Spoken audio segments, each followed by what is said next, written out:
ಸಂಜೆಯ ಸೂರ್ಯನ ಕಿರಣಗಳು ಬೆಂಗಳೂರಿನ ಅಪಾರ್ಟ್ಮೆಂಟ್ನ ಕಿಟಕಿಯ ಗಾಜಿನ ಮೂಲಕ ಒಳಗೆ ಇಣುಕುತ್ತಿದ್ದವು.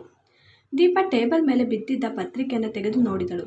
ಪತ್ರಿಕೆಯ ಪ್ರತಿ ಪುಟದಲ್ಲೂ ಕಾಣುತ್ತಿದ್ದ ಅದೇ ಹಳೆಯ ವಿಷಯಗಳು, ರಾಜಕೀಯ ಗೊಂದಲಗಳು, ಅಪರಾಧ ಸುದ್ದಿಗಳು. ಅವಳ ಮನಸ್ಸಿಗೆ ಯಾವತ್ತೂ ನೆಮ್ಮದಿ ಸಿಗುತ್ತಿರಲಿಲ್ಲ. ದಿನದ ಕೊನೆಯಲ್ಲಿ ಗಂಡ ಅಮಿತ್ ಮನೆಗೆ ಬರುವಾಗಲೂ ಅವಳಲ್ಲಿ ಒಂದು ರೀತಿಯ ಅಸಮಾಧಾನ. ಅಮಿತ್ ಸಾಫ್ಟ್ವೇರ್ ಇಂಜಿನಿಯರ್, ತಿಂಗಳಿಗೆ ಲಕ್ಷಗಟ್ಟಲೆ ಸಂಪಾದನೆ.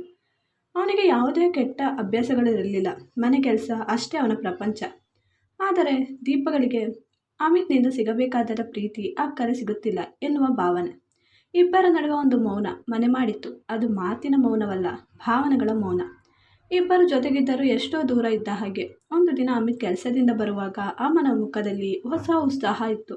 ದೀಪ, ನಿನಗೊಂದು ಒಳ್ಳೆಯ ಸುದ್ದಿ ಎಂದ. ದೀಪ ಅಡುಗೆ ಮನೆಯಿಂದ ಹೊರ ಬಂದಳು. ನನಗೆ ಹೊಸ ಪ್ರಾಜೆಕ್ಟ್ ಸಿಕ್ಕಿದೆ. 6 ತಿಂಗಳು ನಾವು ಸಿಂಗಾಪುರದಲ್ಲಿ ಇರಬೇಕು. ಅಮಿತ್ನ ಕಣ್ಣುಗಳಲ್ಲಿ ಹೊಳಪು, ದೀಪ ಮುಖದಲ್ಲಿ ಆಶ್ಚರ್ಯ, ಆನಂತರ ಏನೋ ಒಂದು ನಿರಾಸೆ. ಸಿಂಗಾಪುರವ? 6 ತಿಂಗಳಿಗ? ಅವಳು ಆಲೋಚಿಸತೊಡಗಿದಳು. ತನಗೆ ಯಾರೂ ಇಲ್ಲದೆ ಅಲ್ಲಿ, ಹಾಗೆ ತನಗೆ ಬೇಸರವಾದರೆ ಏನು ಮಾಡುವುದು? ಆದರೆ ಅಮಿತ್ನ ಉತ್ಸಾಹ ನೋಡಿ ಅವಳು ಏನೂ ಹೇಳಲಿಲ್ಲ.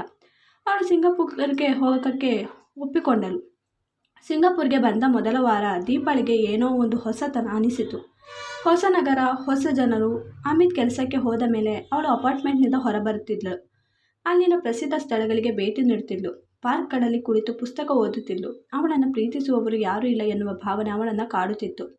ಅವಳ ಮನಸ್ಸು ಸದಾ ಯಾರನ್ನಾದರೂ ಹುಡುಕುತ್ತಿತ್ತು. ಒಂದು ದಿನ ಅವಳು ಬೊಟಾನಿಕಲ್ ಗಾರ್ಡನ್ಗೆ ಹೋಗಿದ್ದಳು. ಅಲ್ಲಿ ಒಬ್ಬ ವ್ಯಕ್ತಿ ಕಾನ್ವಾಸ್ ಮೇಲೆ ಏನೋ ಬರೆಯುತ್ತಾ ಕುಳಿತಿದ್ದ. ಅವನ ಬಣ್ಣಗಳ ಸಂಯೋಜನೆ ದೀಪಗಳನ್ನು ಆಕರ್ಷಿತು. ಅವಳು ಅವನ ಬಳಿ ಹೋಗಿ ನಿಂತಳು. ಅವನು ತನ್ನ ಚಿತ್ರಕಲೆಯಲ್ಲಿ ಮುಳುಗಿದ್ದ. ಅವನ ಪಕ್ಕದಲ್ಲಿ ಒಂದು ಬೋರ್ಡ್ ಇತ್ತು. ಅದರಲ್ಲಿ ಅಮಿತ್ ರಾಯ್, ಕಲಾವಿದ ಎಂದು ಬರೆಯಲಾಗಿತ್ತು. ಕ್ಷಮಿಸಿ, ನಿಮ್ಮ ಚಿತ್ರಗಳು ತುಂಬ ಅದ್ಭುತವಾಗಿವೆ ಎಂದಳು ದೀಪ. ಆ ವ್ಯಕ್ತಿ ತಲೆ ಎತ್ತಿ ನೋಡಿದ. ಓ, ಧನ್ಯವಾದಗಳು, ನಾನು ಅಮಿತ್ ಎಂದ. ದೀಪಳಿಗೆ ಆಶ್ಚರ್ಯವಾಯಿತು. ಅವಳ ಗಂಡನ ಹೆಸರು ಕೂಡ ಅಮಿತ್. ನನ್ನ ಹೆಸರು ದೀಪ, ನನ್ನ ಗಂಡನ ಹೆಸರು ಕೂಡ ಅಮಿತ್ ಎಂದಳು ನಗುತ್ತಾ. ಅದೊಂದು ವಿಚಿತ್ರ ಆಕರ್ಷಣೆ. ಅಮಿತ್ ಒಬ್ಬ ಏಕಾಂಗಿ ಕಲಾವಿದ. ಮನುಷ್ಯ ಸಂಬಂಧಗಳ ಬಗ್ಗೆ ಹೆಚ್ಚು ಆಸಕ್ತಿ ಹೊಂದಿದ್ದ. ಅವನು ಪ್ರಪಂಚವನ್ನು ಬಣ್ಣಗಳಲ್ಲಿ ನೋಡುತ್ತಿದ್ದ. ಅವನಿಗೆ ಮಾತನಾಡಲು ಯಾರೂ ಇರಲಿಲ್ಲ. ದೀಪಾಳಿಗೆ ಕೇಳಿಸಿಕೊಳ್ಳಲು ಯಾರೂ ಇರಲಿಲ್ಲ. ಹಾಗಾಗಿ ಅವರ ನಡುವೆ ಒಂದು ರೀತಿಯ ಸ್ನೇಹ ಬೆಳೆಯಿತು. ಅವರು ಗಂಟೆಗಟ್ಟಲೆ ಮಾತನಾಡುತ್ತಿದ್ದರು. ಜೀವನದ ಬಗ್ಗೆ, ಪ್ರೀತಿಯ ಬಗ್ಗೆ, ಕನಸುಗಳ ಬಗ್ಗೆ. ಕಲಾವಿದ ಅಮಿತ್ ದೀಪಾಳನ್ನು ಪ್ರೀತಿಯಿಂದ ನೋಡುತ್ತಿದ್ದ. ಅವಳ ಕಣ್ಣುಗಳಿನ ದುಃಖವನ್ನು ಅವನು ಅರ್ಥ ಮಾಡಿಕೊಳ್ಳುತ್ತಿದ್ದ. ಒಂದು ದಿನ ಕಲಾವಿದ ಅಮಿತ್ ದೀಪಾಳನ್ನು ತನ್ನ ಸ್ಟುಡಿಯೋಗೆ ಕರೆದೊಯ್ದ.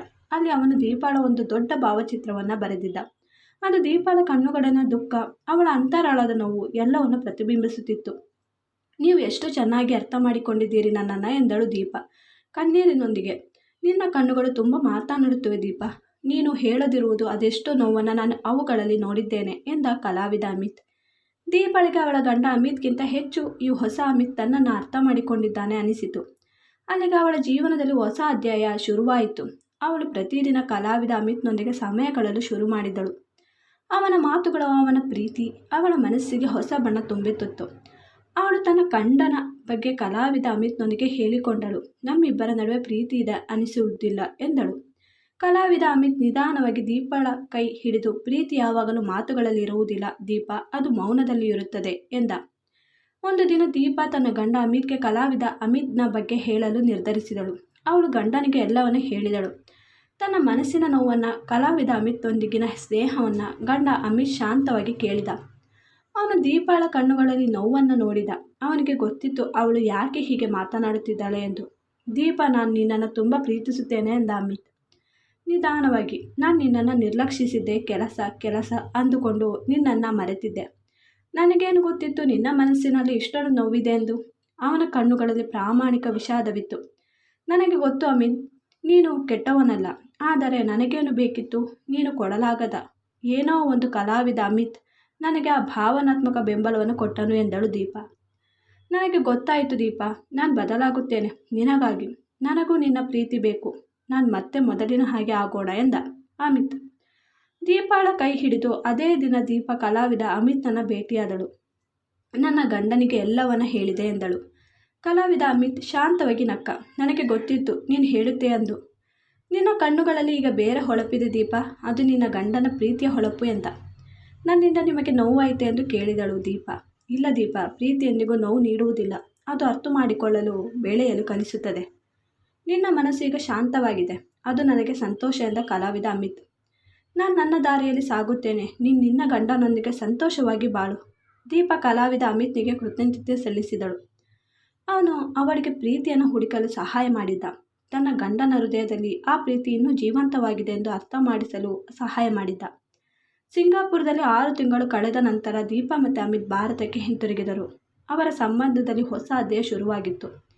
ಅಮಿತ್ ಈಗ ಹೆಚ್ಚು ಕಾಳಜಿ ವಹಿಸುತ್ತಿದ್ದ ದೀಪಾಳ ಮೇಲೆ. ದೀಪಾಳಿಗೆ ತನ್ನ ಗಂಡನಲ್ಲಿ ಹೊಸ ಪ್ರೀತಿ ಸಿಕ್ಕಿತ್ತು. ಅವರ ನಡುವಿನ ಮೌನ ಮಾಯವಾಗಿತ್ತು. ಭಾವನೆಗಳ ಬಾತುಗಳು ಶುರುವಾಗಿದ್ದವು. ದೀಪಾಳಿಗೆ ಕಲಾವಿದ ಅಮಿತ್ನ ನೆನಪು ಸದಾ ಇತ್ತು. ಅವನಿಂದಾಗಿ ಅವಳು ತನ್ನ ಜೀವನದಲ್ಲಿ ಪ್ರೀತಿಯನ್ನು ಮತ್ತೆ ಕಂಡುಕೊಳ್ಳುತ್ತಾ ಇದ್ಲು. ಕೆಲವೊಮ್ಮೆ ಪ್ರೀತಿಯನ್ನು ಹುಡುಕಲು ನಾವು ದೂರ ಹೋಗಬೇಕಾಗುತ್ತದೆ. ಇನ್ನೊಬ್ಬರ ಮೂಲಕ ನಮಗೆ ಹತ್ತಿರವಿರುವವರ ಮೌನವನ್ನು ಅರ್ಥ ಮಾಡಿಕೊಳ್ಳಲು ಸಾಧ್ಯವಾಗುತ್ತದೆ. ದೀಪ ಮತ್ತು ಅಮೀನ್ ಮೌನದ ಗೂಡಲ್ಲಿ ಸಿಕ್ಕ ತಮ್ಮ ಪ್ರೀತಿಯನ್ನು ಮತ್ತೊಮ್ಮೆ ಅರಿತುಕೊಂಡು ಸುಂದರ ಜೀವನ ಕಟ್ಟಿಕೊಂಡರು. ಈ ಸ್ಟೋರಿ ಇಷ್ಟ ಆದರೆ ಪ್ಲೀಸ್ ನನ್ನ ಚಾನಲ್ ಲೈಕ್ ಮಾಡಿ, ಚಾನಲ್ ಸಬ್ಸ್ಕ್ರೈಬ್ ಮಾಡೋದನ್ನು ಮರಿಬೇಡಿ. Thanks for watching.